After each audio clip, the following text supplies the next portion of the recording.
I'm not saying people shouldn't try new things or not try the strategies that I just mentioned, but what I'm saying is that you should at least know why you're doing it.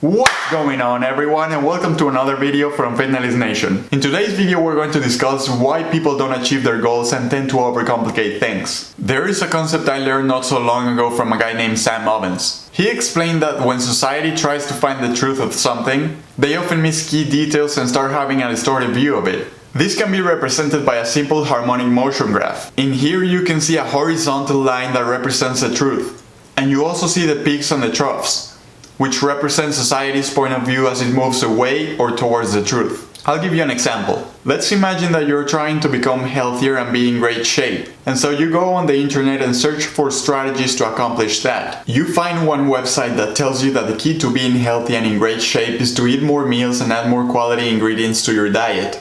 But then you find another website that tells you that you need to limit your calorie intake and stop eating so much food throughout the day. So which one is right?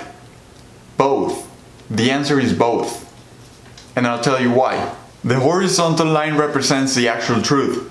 And in this case it would be that in order to be healthy, you need to have a balanced diet with quality ingredients that doesn't pass your maximum calorie intake. Now somewhere along the line, the truth got distorted and people started to believe that the way to be healthy was through eating more meals in a day. Let's say 5 or 6 small meals. When people realized this view was not entirely accurate, they started to move towards the truth, since they realized that they had gone out of the right path. To counteract the previous effect, their new reality was to eat less food and strictly limit their calorie intake, which was supposed to guide them towards the truth again. So they started doing this and got to the truth once again. But the previous ideology of eating less food was so ingrained in their mind that they started to believe that the key to being in great shape was to do more of the actions they were taking to counteract the previous misconception. And so they kept repeating the actions that got them to equilibrium. As you can guess, these actions started to move them away from the truth and towards a distorted reality again, in which they barely ate anything, fasted all day, and never gave their body the proper nutrients it needs to survive and to thrive. Then they realized this view wasn't entirely accurate either, and they came up with a plan to counteract their mistakes and move towards equilibrium again. And so they started eating more food, consuming more calories, and giving their body plenty of nutrients. Of course, this got them to equilibrium again, right before they started moving towards the other distorted reality, since they now believe that the more food they eat, the better. And it goes back and forth endlessly. So back to the question of which method is actually right, the answer is both. You just need to use the right one depending on what stage you are on the graph. This is all to show you that we tend to overcomplicate stuff whenever we don't understand something, or at least don't fully understand it the way we should. When I was working at my previous job, I was part of the engineering team in a factory that produced bearings. If you have no idea what bearings are, they are the things that allow other things to spin with minimal friction. You can find bearings attached to wheels, motors, turbines, windmills. And so my job there was to make sure that the production lines were running without mechanical problems. Whenever there was a need to modify or create a machine or spare parts of a machine, I would be one of those people whose job was to create the 3D models on the computer to then send out to suppliers so that they could make the parts for us. One day, a co-worker and I were assigned a big project in which we had to design an entire machine almost from scratch. The only reference that we had were the tools that we used in a similar machine but that weren't compatible with this one, and also the tools that we used for another machine in a different country.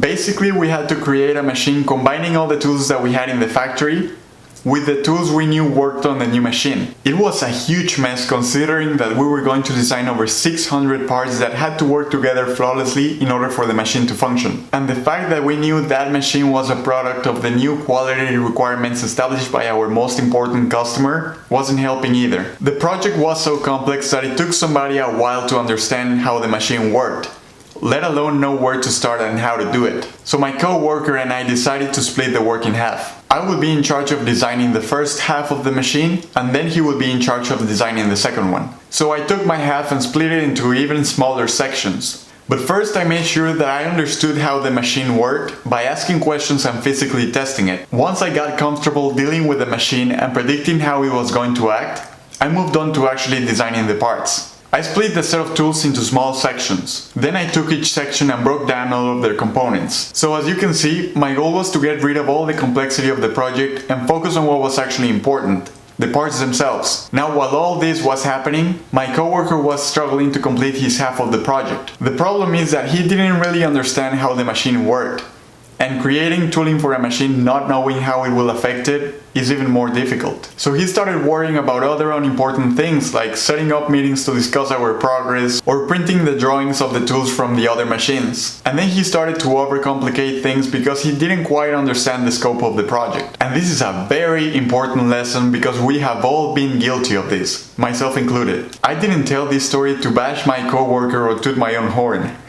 I don't want that. The only thing I'm trying to get across is that we often dismiss what's actually important and replace it with distractions and noise that won't help our cause. I'll give you another example. When I started my first business, I would focus on all the unimportant stuff rather than focusing on the stuff that would keep my business afloat. I would spend an insurmountable amount of time designing my logo and building my website, making sure that everything was right and that nothing was missing. As a result, I started worrying about stupid things like, what am I gonna do when my domain expires next year? Will it renew automatically, or do I have to be on the lookout for when it expires? Or I would say something like, I wonder if I could set up a button for Apple Pay in the checkout process.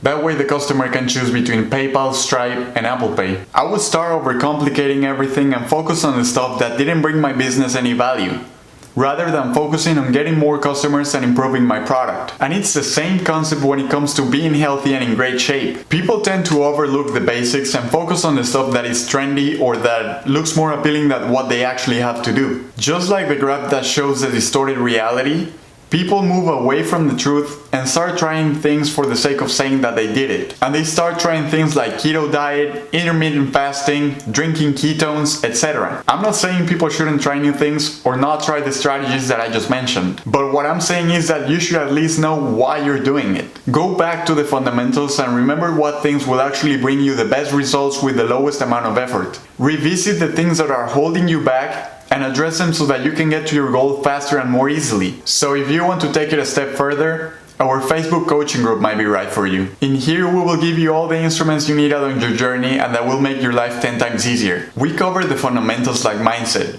We cover how to identify your obstacles and how you can deal with them. We cover how to hack your mind and have more discipline.